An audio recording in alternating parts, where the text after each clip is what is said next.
Una nueva enfermedad hace acto de presencia en nuestro país sin que por el momento se conozca con certeza ni su origen ni la forma de transmisión, ni por supuesto y consiguientemente se tenga un tratamiento adecuado para ella. Esta enfermedad se denomina por el momento síndrome de deficiencia inmunológica adquirida, o más brevemente dicho AIDS, AIDS.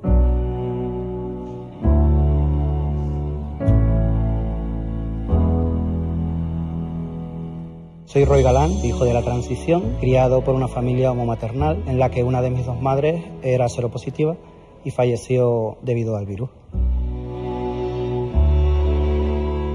Parece ser causada esta enfermedad por un virus no identificado, pero que se manifestó de una manera activa en la costa oeste de Estados Unidos en el año 1980, que se extendió lentamente por todo el país y que terminó alcanzando al continente europeo en el año también 1980. Soy Mar Vera, trabajo en la unidad de infecciones de transmisión sexual VIH del Centro Sanitario Sandoval, que es una clínica monográfica de enfermedades venéreas.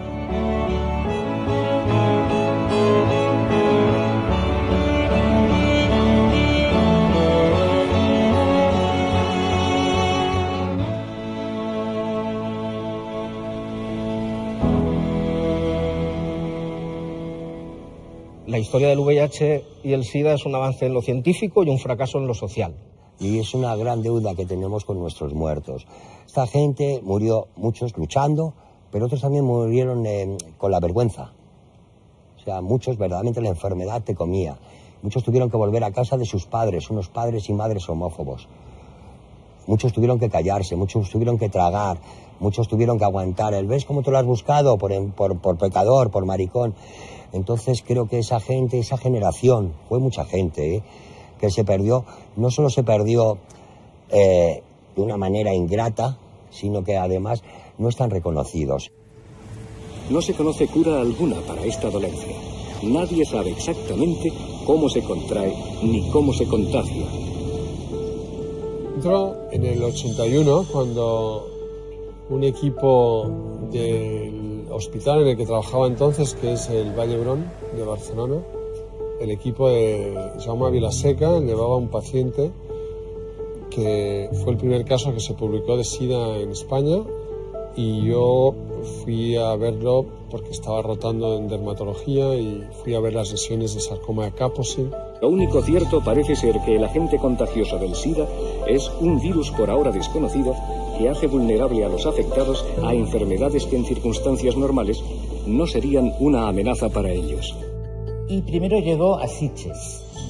Personas de Alemania, de Francia, de Estados Unidos dejaban de venir, se sabía que enfermaban. Aquí tuvimos, claro, conocimiento de ello por medio de esas revistas a las que estábamos suscritos, que nos venían de América o de Inglaterra. Nos decían que algo pasaba y nos enterábamos antes de la prensa generalista aquí, que ya le llamaban por allí cáncer rosa y cáncer gay y tal. Hubo unos meses de una histeria colectiva terrible, porque no sabíamos de dónde venía, cómo podía ser, que si las fresas, que si los pájaros de jaula. Bueno, se decía pues que había que hervir las sábanas para evitar el contagio. Los policías, hoy en día en Estados Unidos, exigen estas máscaras y guantes protectores cuando han de ocuparse de las víctimas del SIDA. Los guardianes de las cárceles han solicitado trajes protectores. Las funerarias se han negado a ocuparse de los cuerpos sospechosos de SIDA. Mi primer contacto con el virus, con el VIH, fue en la carrera de medicina. Recuerdo la clase que la profesora trató de explicarnos que era producido por un virus, que era un virus un poco particular y bueno, que afectaba principalmente a las 4 Hs, pues a heroinómanos, hemofílicos, homosexuales y haitianos. ¿Y qué reacción había entre tus compañeros y compañeras de clase, ¿no? Con algo tan novedoso, si tenían miedo o tú misma, ¿no? Mucha gente pensaba que con el contacto, con abrazos, besos, compartir cubiertos con tus convivientes, pues pensaban que se transmitía. Y yo muchas veces en las prácticas veía cómo apuntaban en la parte superior de un folio a derecha un punto rojo, una cruz roja, señalando pues que era el paciente VIH positivo. Nos avisaban con antelación, cuidado al tocarle, cuidado luego limpia bien la consulta. Advertencias que con el tiempo hemos visto que realmente no son las vías de transmisión.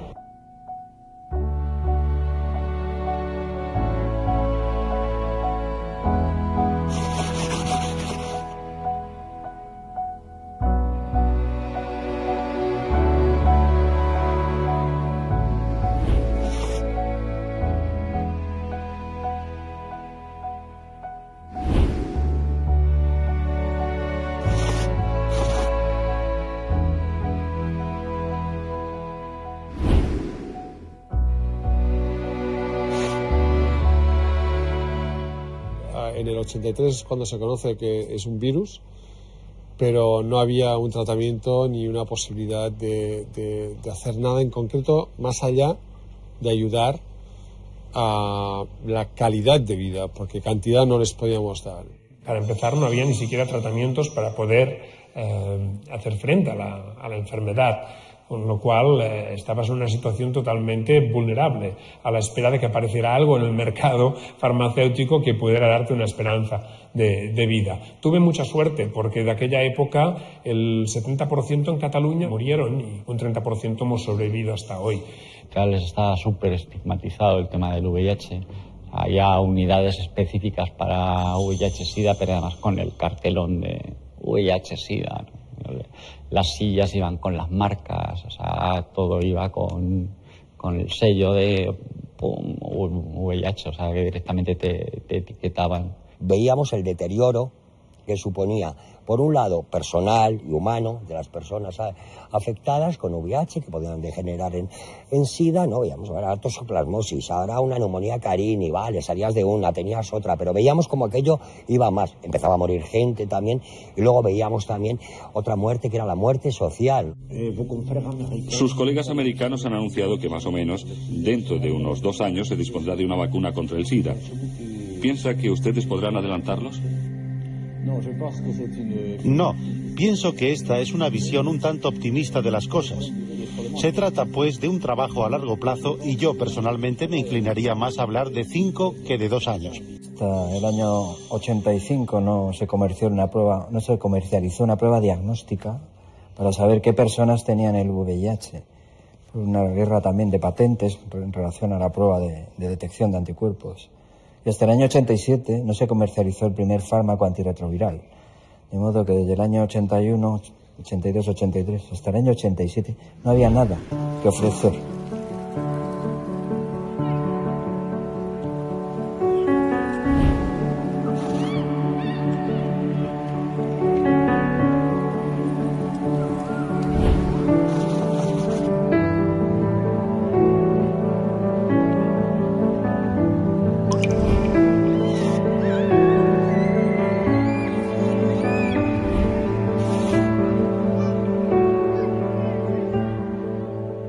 Desde el colectivo se vive al principio de una forma un tanto conspiranoica, ¿no? Es decir, se tiene la sensación de que es un virus que ha sido creado artificialmente para reprimir la homosexualidad o el consumo de drogas. Los primeros momentos del VIH fueron difíciles para el colectivo homosexual. Supusieron además que entre los activistas se opinase que no debíamos, por ejemplo, hacer campañas de prevención del VIH, porque lo que estábamos haciendo era estigmatizar aún más a las personas homosexuales. El movimiento LGBT al principio no quería trabajar el VIH. Decíamos, ¿pero por qué tenemos que trabajar el VIH? El VIH es un tema sanitario. Como es un tema sanitario y nos lo están queriendo lanzar encima, que nos dicen que esto es el cáncer rosa, que esto es la plaga de los homosexuales, oiga, mira, primero esto es mentira. Y segundo, si hay un problema sanitario que se encargue el Ministerio de Sanidad o la Consejería de Sanidad, ¿a mí qué me cuentan? Los grupos gays que había entonces les costó mucho enarbolar la bandera del SIDA. Hay que reconocer que eso sí fue un gran fallo y muchos alegaban que era como sigamos por aquí, la ecuación SIDA igual a maricones la vamos a potenciar mucho más. Los medios no favorecían ser cautos y dar una información rigurosa, sino que igual aportaban más dudas. Justamente en ese sentido, recuerdo que se creó una comisión ciudadana para canalizar la información. Éramos representantes de los distintos colectivos, entre comillas, afectados. La revelación de Hudson conmocionó a medio mundo. Revistas de todo tipo dedicaron sus portadas a la noticia y comentaron durante semanas el caso con todo lujo de detalles. El SIDA había llegado a Hollywood. Lo que fue un punto de inflexión en toda la historia del SIDA en Estados Unidos fue cuando Rock Hudson, en el 85, que es cuando fallece, pero antes, es cuando dice: yo tengo el SIDA y soy gay. Y eso fue importantísimo para que en Estados Unidos se hiciera un cambio de chip y se decidiera a apoyar muchísimo más la investigación contra esta enfermedad y darle otro trato que no fuera puramente el de exclusión o de ignorar. La sociedad, yo creo que asumió la muerte de Rock Hudson como algo humillante y no se supo entender. Esta era la forma con la que yo me buscaba la vida hasta que me enteré que era seropositivo. A partir de ahí mi vida cambió en muchas facetas. En 1984 funda el Comité Antisida, 2 años antes de saber que era portador.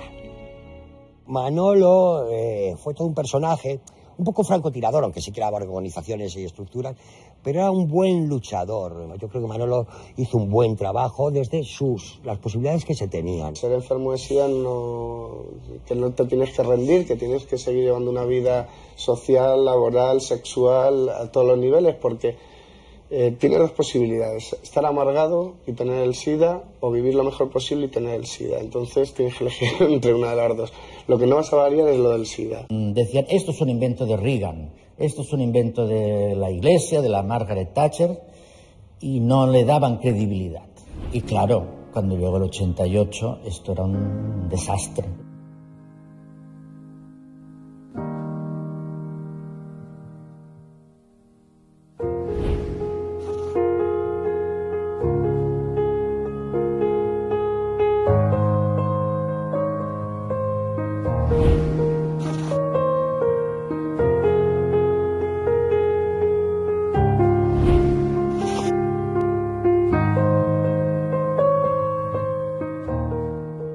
Yo recuerdo a Jordi Petit a principios de los 90 y él me comentaba que en Barcelona habían mantenido este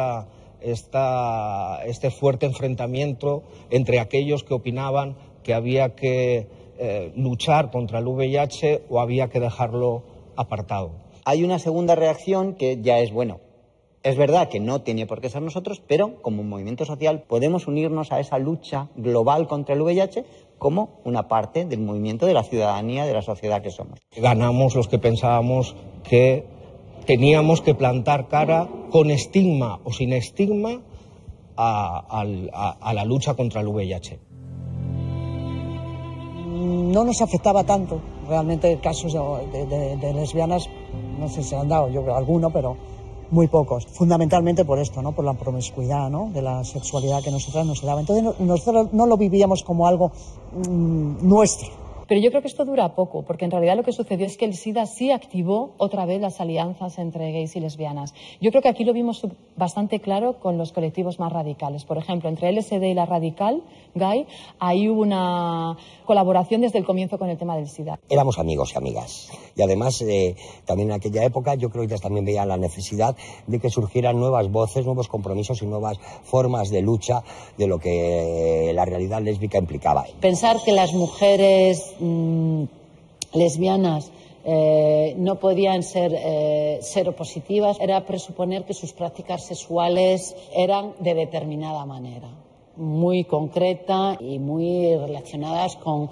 un erotismo superficial y muy poco genital. Las activistas lesbianas que están en el LSD ven que el SIDA es una cuestión que a ellas también les toca, aunque solo sea porque sus amigos están enfermando y algunos están muriendo.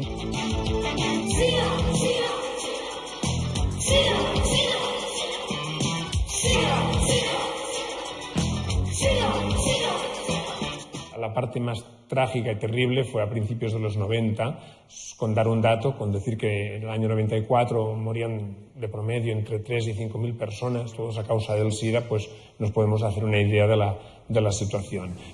Tuvimos una época, sobre todo al principio, cuando venían los diagnósticos, cuando a un gay le diagnosticaban el VIH, rápidamente creo que del médico venía a la librería a buscar toda la información que hubiese. En aquel momento empezaba a salir por los bares de ambiente y éramos 4 amigos.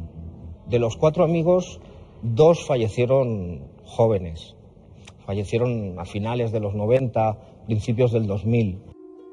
Las familias escondían todo lo que podían a los enfermos de SIDA, los enviaban lejos.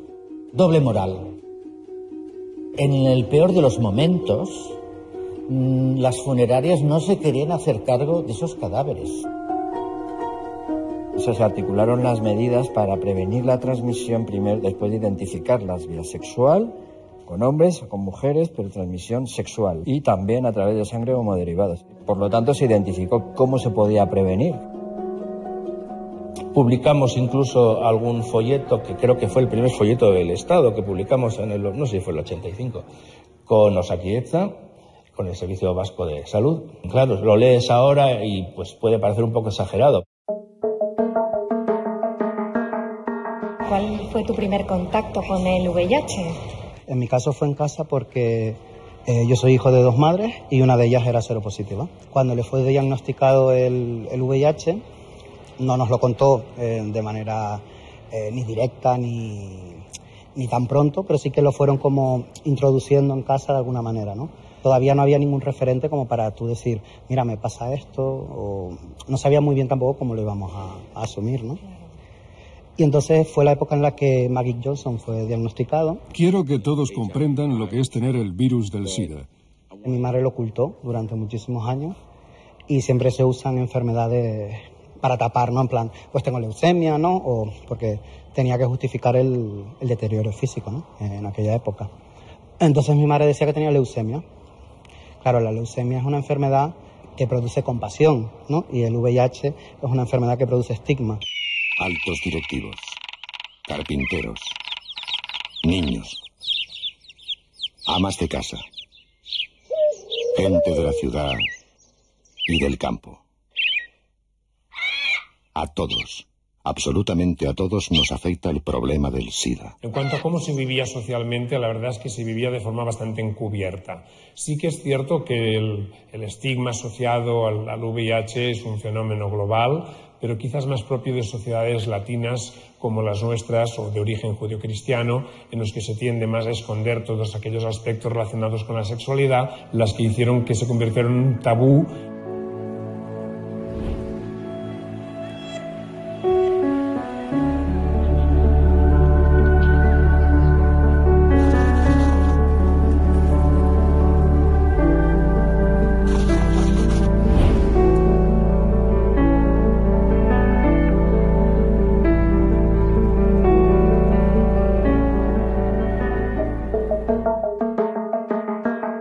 Nosotros nos mudamos a un pueblo muy pequeñito, ¿no? Con esa idea de irte de todos lados, y vivimos allí unos años. Pero mi madre hizo una terapia en Barcelona, súper innovadora, y volvió como súper revolucionaria, ¿no? O sea, volvió con el chip cambiado, ayudó a montar una asociación en Tenerife. Llegó, abrió la puerta, ¿no? Tenía mucha personalidad y dijo, me llamo Sol, soy lesbiana y seropositiva. O sea, que pasó del extremo de no decirlo nunca a llevar la bandera. Luego falleció al poco tiempo, en el 94, y es verdad que hay una generación de niños del 90 y de niñas que somos huérfanos, ¿no? Víctimas del VIH, que no se habla de eso, y que tuvimos que formar familias diversas, ¿no? Y diferentes, que fuimos como siendo acogidos por tíos, por primos, por primas. En el caso, pues la novia de mi madre, nos quedamos con ella, porque ya era mi familia. Fuimos pioneros en hacer otro tipo de familias, ¿no? Como consecuencia de la enfermedad.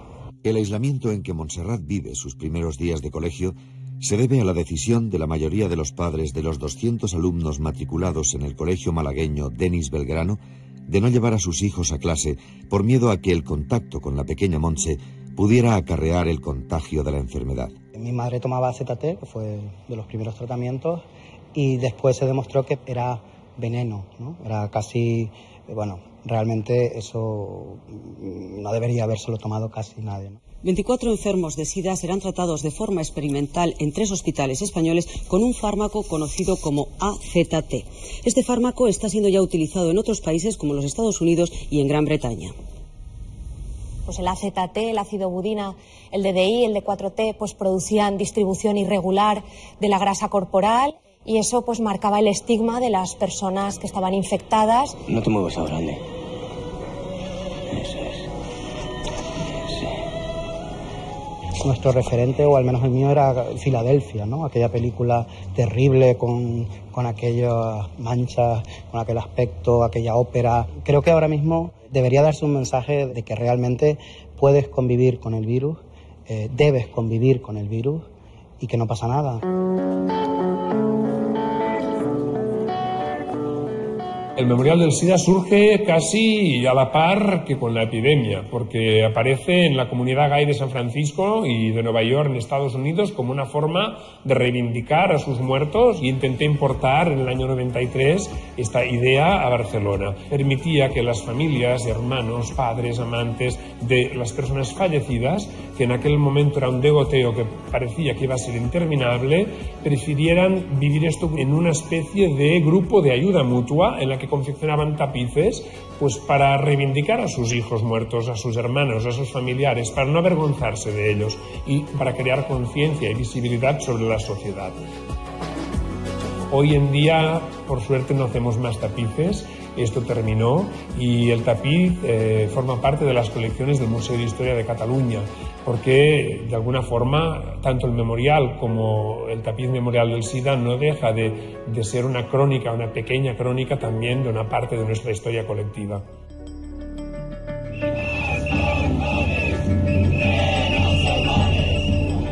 Enseguida vimos claro que había que salir a la calle, había que denunciar.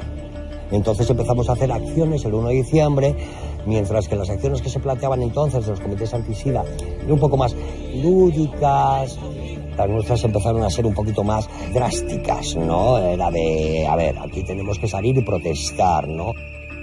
Nos dimos cuenta que era muy importante que no se hacía prevención, y no se hacía una prevención buena y directa, y por eso empezamos a sacar campañas de prevención con un lema abajo que decía, porque alguien tendrá que hacer la prevención.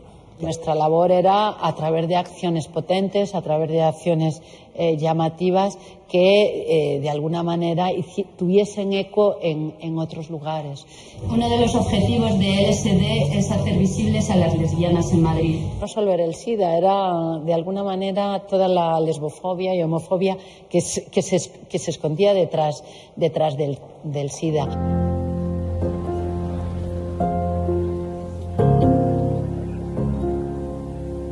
El SIDA fue un lugar de encuentro y de resistencia a través de la vulnerabilidad.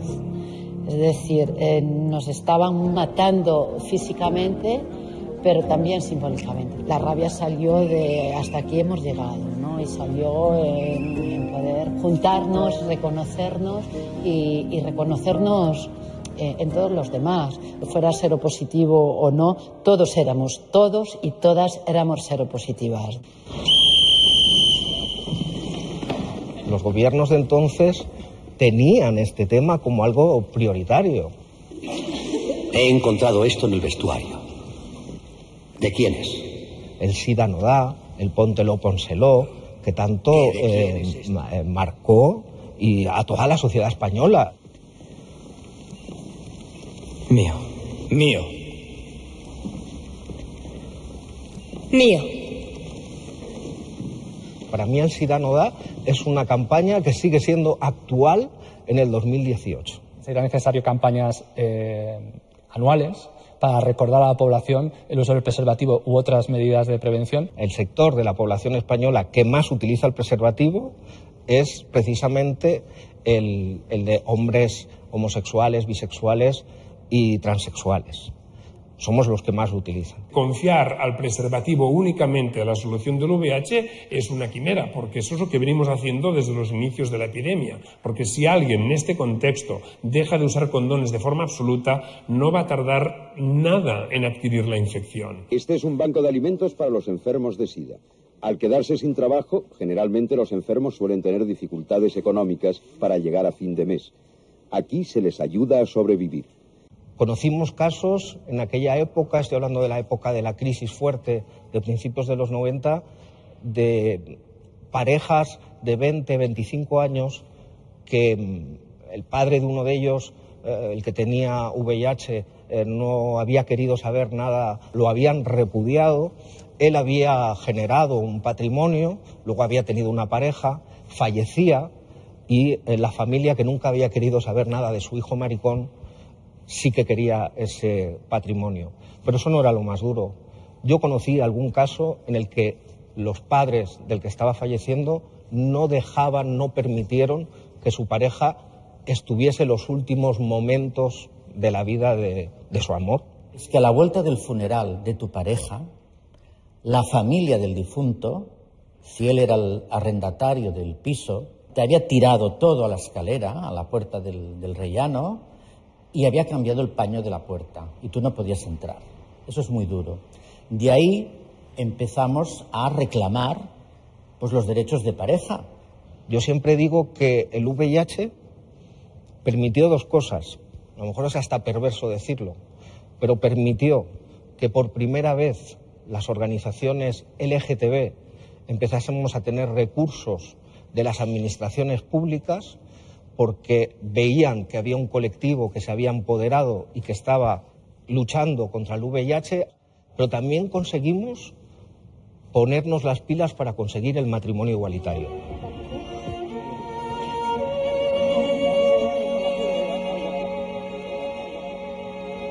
Desde el mundo del arte, una persona como Pepe Espaliu, y con acciones totalmente masivas, sociales y muy vistosas, sí que supuso un revulsivo.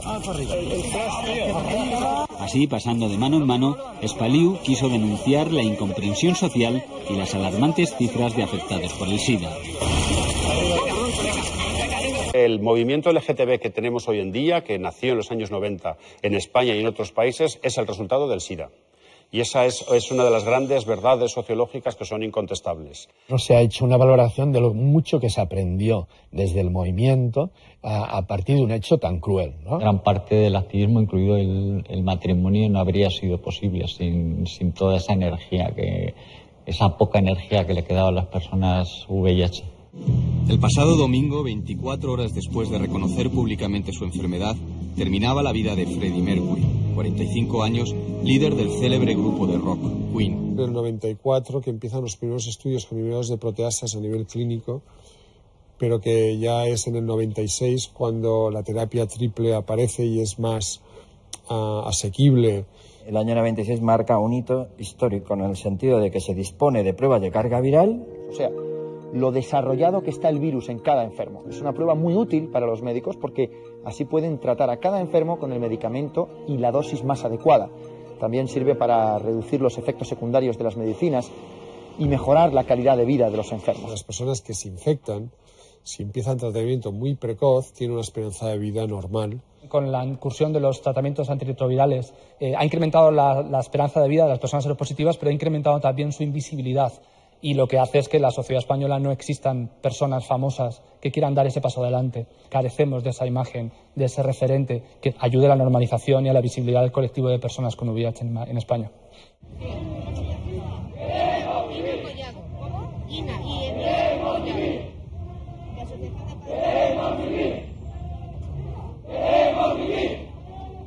Y ahora mismo tratarse el VIH quiere decir tomarse generalmente una pastilla al día y con un comprimido diario. Generalmente se controla perfectamente la infección, se mantiene la carga viral a niveles indetectables, se reduce significativamente a prácticamente cero el riesgo de transmisión sexual del VIH a las parejas sexuales. Se puede vivir de una forma normal, con una supervivencia muy parecida a la población general. Pero, por desgracia, esto no sucede en todas partes y, de nuevo, en África, solo la mitad de las personas que tienen SIDA pueden recibir tratamiento y además el tratamiento que reciben no es el más óptimo. Hay que tratar a toda la gente VIH positiva, viva donde viva. Tendríamos que estar en un momento en que hubiera países libres de SIDA porque hubiera unas medidas preventivas suficientemente implantadas a nivel social que permitiera que todo el mundo estuviera protegido. La ignorancia de los demás respira de puritana y de santa moral. Ahora mismo no hay pandemia del VIH en la sociedad española en general, pero sí en el colectivo de hombres que tienen sexo con hombres y en mujeres transexuales, al mismo nivel que países como Mozambique. Con la persona que menos riesgo de transmisión del VIH hay es con una persona con VIH precisamente en tratamiento. El gran problema ahora es lo que yo siempre digo que están seropositivos, seronegativos y seronólose. Es decir, aquellos que no conocen su estado serológico. ¿Cuántas personas no conocen que están infectadas? Se estima que un 18% aproximadamente. Esto se convierte, la detección, no solamente en una herramienta terapéutica, sino en una herramienta esencial para la prevención de nuevos casos. Culturalmente seguimos prácticamente igual que los años 90. Muchos de los chicos, sobre todo más jóvenes, no han tenido ese referente de prevención. Se conoce por medios de comunicación que el tratamiento te hace indetectable es intransmisible. Los médicos, los sanitarios, no hemos trasladado bien este mensaje a la población general. Una persona que se diagnostica y se trata, no transmite y además vive bien. Primero vive, no se enferma nunca, no desarrolla nunca el SIDA, no desarrolla la enfermedad, se mantiene con una infección crónica y además no transmite el virus. No se ha trasladado este mensaje positivo, que si tengo el VIH y me trato, no me enfermo y además no transmito. ¿Así? SIDA. Un sitio intergeneracional como es el Casal, es suficiente con hablar a lo mejor con una persona de 20 años y luego una persona de 50, ¿no? La relación que tienen o el concepto que tienen del VIH cambia radicalmente. Se vende sexualidad, pero no se habla de sexualidad, no nos empoderamos al cuidado de nuestro sexo, de nuestro cuerpo. Durante muchos años se ha querido mantener esta idea de que el VIH no discrimina y puede afectar a cualquier persona, lo cual es cierto, pero en nuestro caso la situación es otra. Este colectivo, a diferencia del resto de la sociedad, tiene riesgos a nivel biológico en sus relaciones sexuales que son por lo menos 20 veces más arriesgadas hablemos claro, por tratarse de penetraciones anales y no vaginales. Tiene factores estructurales que también le van a la contra. La homofobia y la xerofobia y la discriminación no hacen más que fomentar este caldo de cultivo. No solo ya no hay miedo al VIH, sino que hay una enorme desinformación de cómo funciona, de cómo se transmite y que recuerda un poco a cuando salió el virus. Que se asocia a alguno de los tabús que más preocupan en esta cultura, que es el sexo, la droga, la muerte, que pienso que son los factores que de alguna manera han hecho que un problema que podía haber sido en otras condiciones estrictamente sanitarios se ha convertido más bien en un problema social.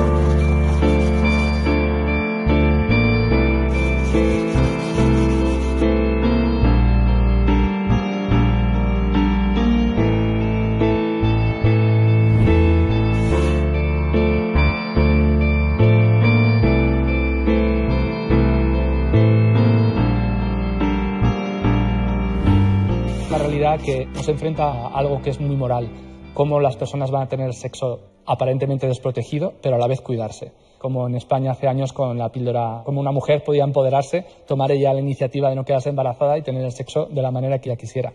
Yo creo que a nivel español nos encontramos con una homofobia institucional que hace que no entendamos que la profilaxis es algo preventivo, que viene a ser hasta un derecho de sexualidad. En el momento actual, disponiendo de la PrEP, que está en versión genéricos y que es muy eficaz, no hay ninguna excusa para no poderla proporcionar gratuitamente a las personas que están en riesgo alto de infectarse. A mí me parece alucinante, habiendo vivido lo que he vivido, o sin haberlo vivido incluso, cómo no existe muchísima más información en los institutos, en los centros, y sobre todo que estas campañas siempre van dirigidas a los hombres, ¿no? En la mayoría de los casos, y las mujeres quedan relegadas, como si las mujeres solamente el único peligro que tuvieran fuera el de quedarse embarazadas, pero nunca la enfermedad. Yo creo que esto le puede pasar a todo el mundo, de diferentes culturas, de diferentes niveles socioeconómicos, a todo el mundo. Y sí que es verdad que las campañas de prevención muchas veces van dirigidas al colectivo de hombres que tienen sexo con hombres. Muchas mujeres, de hecho, pues nos manifiestan su queja y no saben pues que tienen que protegerse ya no solo por el riesgo de embarazo, sino por el riesgo de adquirir cualquier infección de transmisión sexual, entre otras el VIH. Esto también es importante. A veces vemos chicas muy jóvenes que han adquirido una clamidia o una gonococia y no saben que eso también puede conllevar el riesgo de transmisión del VIH. Yo creo que aquí el problema que hay en el hecho de que no se traten, incluso desde las instituciones, las enfermedades o las infecciones de transmisión sexual entre mujeres, tiene que ver con la propia consideración de no sexo, que es lo que tienen las mujeres, que es lo que tenemos. Entonces yo creo que eso es un problema ya no solo de carácter sanitario, sino que es un problema de carácter social.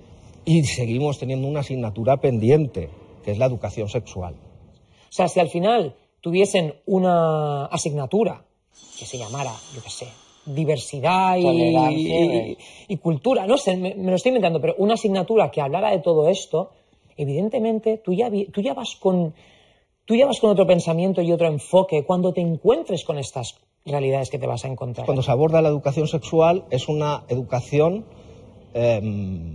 heterocentrista, en el que solo se habla de la reproducción sexual. Es que no se habla de enfermedades de transmisión sexual en el colegio. Y perdona, pero el máximo repunte de enfermedades de transmisión sexual es en los jóvenes.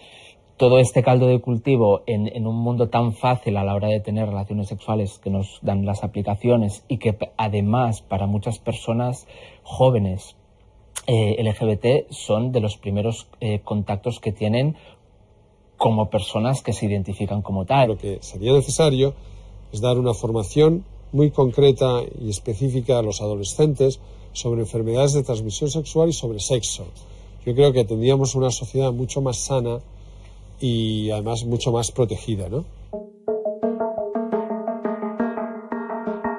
Bien, desde mi perspectiva, ¿no?, donde yo hago un activismo en redes bastante visible, últimamente los casos que ha habido de xerofobia han venido siempre de la mano del chantaje.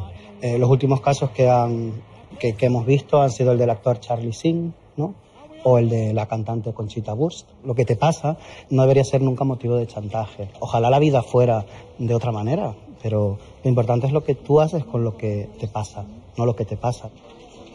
Lo peor es que la gente considera que alguien con VIH es alguien que o bien vive su sexualidad de forma absolutamente desaforada, sin ningún tipo de control ni nada, o que es alguien realmente estúpido porque no hizo lo que tenía que hacer. Creo que combatir la xerofobia hay que hacerlo con discreción, hablando menos de ello, pero trabajando más, estipulando cuáles deben ser esas herramientas para que una persona con VIH que haya visto vulnerados sus derechos pueda denunciar y, desde luego, crear referentes en positivo. La persona recibe mucha información médica, pero le falta que le proporcionen herramientas de cómo vivir siendo VIH positivo.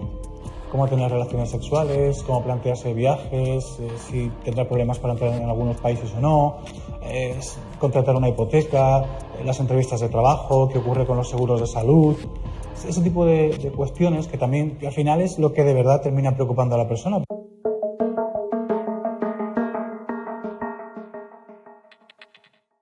Hemos visto en los últimos años un incremento en el consumo de drogas psicodislépticas, sustancias recreativas para tener sexo desprotegido, sexo duradero durante más días y placentero, y eso incrementa la posibilidad de transmisión de cualquier infección de transmisión sexual y también del virus de la hepatitis C, porque hay algunas drogas como la mefedrona o la tina, la metanfetamina, que incluso se están pinchando, lo que llamamos el slam sex, Y eso también hay que, llama la atención la falta de campañas de prevención en este sentido, porque son pacientes ya VIH positivos que están adquiriendo otras infecciones de transmisión sexual, y el tema del consumo de tóxicos es un tema bastante preocupante, que muchas veces produce un deterioro físico y emocional en el paciente. La necesidad de vinculación, pertenencia al grupo, relajarse en cuanto a su sexualidad, poder disfrutarla sin ningún tipo de autoprejuicio, es una de las características más relevantes. Al ser algo tan minoritario y al ser algo aparentemente exclusivo de gays, muchas veces la administración pública parece no estar interesada. Parece que tenemos que encargarnos de ello las asociaciones o los movimientos LGTBI. Yo reivindico la dignidad de la persona humana. El SIDA no es nada vergonzoso, es algo que me ha tocado vivir y necesito seguir viviendo. Creo que como persona tengo el derecho, la dignidad de una sanidad justa. Y lo que no es injusta, que si yo tengo medios, voy a Andorra, lo compro, aquí la sanidad no me hace absolutamente nada. Me estoy muriendo, estoy pidiendo dignidad. Estoy pidiendo supervivencia, es lo que quiero, no quiero otra cosa.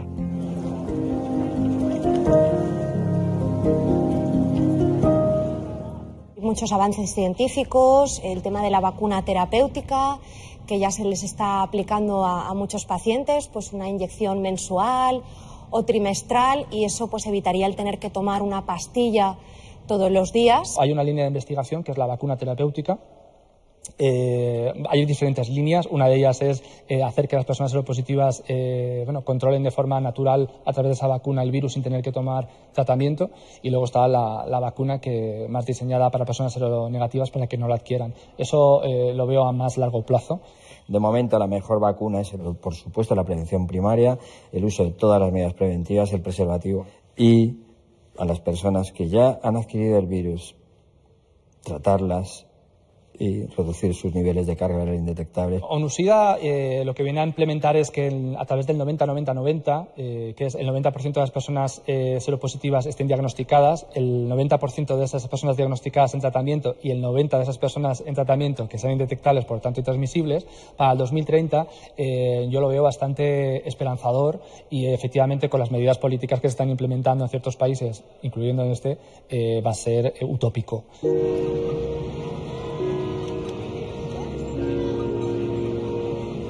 El futuro, no lo sé, no sé si está cerca o lejos, si hay una cura, si no hay una cura.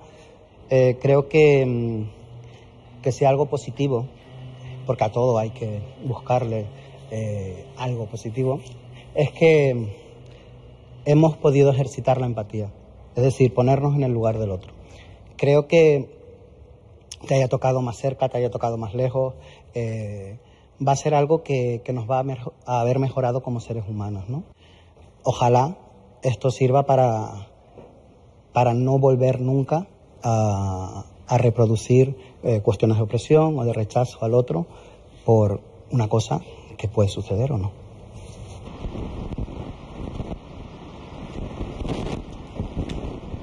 Nuestro lema, cayeron estrellas.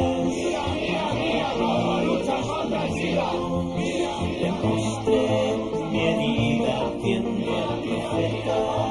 Ella llegó, quemamos las ramblas, unimos el grito, y aquel frágil eco se hizo rugido.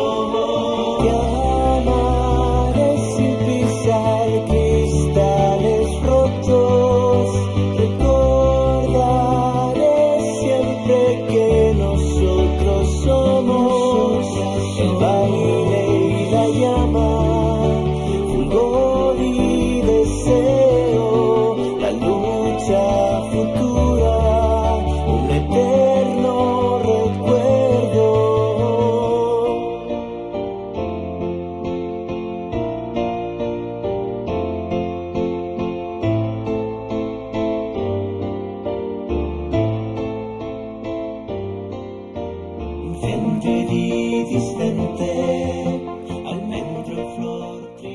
Hola, José Luis. ¿Cómo estamos? Hola. ¿Qué tal? Encantado. Encantado. Un honor, Los Javis. Fuimos los primeros en la historia de reconocer a la vez matrimonio y adopción. Cambiamos 19 palabras en el Código Civil, puede abrir la felicidad a tanta gente. Pronosticasteis muchas cosas y se han cumplido muchas cosas que dijisteis, como por ejemplo que no íbamos a ser los últimos, que ibais a ver cómo mucha gente de los partidos que estaban votando que no, que se iban a casar. Cada vez que veo una boda de una pareja gay del PP, soy feliz. No le da rabia, nada. No, porque en efecto se demostró que esa ley era para todos y que una democracia es más digna y es una democracia avanzada y llena de contenido cuando es una democracia que suma.